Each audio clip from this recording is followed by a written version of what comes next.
Dre. Oy, Dre, bakit? Naglabas na naman si Kangaroo pati si King Gulay.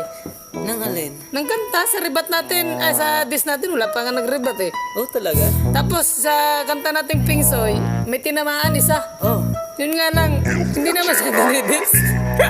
siyang tinamaan, anak ng... Lumabas na naman ang mga tayo magsulat. Nakichismis ka na lang, mali-mali pa ulat. Mukhang paan na rapper, yung isa mukhang bura. Paulit-ulit mga linya, halatang wala kang utak. Wala sa aming umalis, ako ang bumaklas. Sa distract natin, bakit ka tumakas? Wala ka pa rin sagot sa kanta namin napadaka. Tapos iba sumagot ang tinamaan yung isa. Bakit masakit ba ang kanta namin Pingsoy? Ikaw ang nagrebat at pumutak si Abnoy. Bakit hindi ka ba tunay? Sabihin mo sa akin, binubuhat ka na lang tapos puro ka pahangin. Matanong ko lang, ano ba ambag nyo sa amin? Gaya kinakabag na ang utak nyo kasi puro na lang hilata. Panahon na sulatan kayo walang ginagawa. Akala mo naman kasi meron ang narating. Kahit nga sponsor wala kayo anak ka ng pating. Mga geng-geng, kasugonggong, mga piking, sumalubong. Pag na-real talk, magsusumbong sa asawa, itong si Dodong. Tunog ba nanayaw ang pangalan ng isa?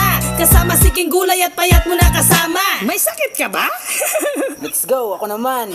Yo, simulan natin sa umpisa. Yung mga nagpanggap na mayroon daw inambag. Sarap nyong ibalibag, Kangaroo.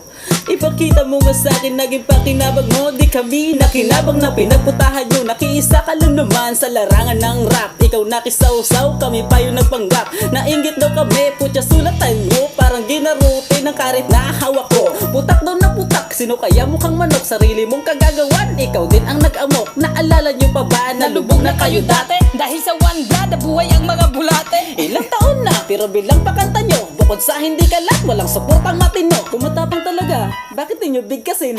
Mga geng-geng, Kaso gonggong, mga piking, sumalubong.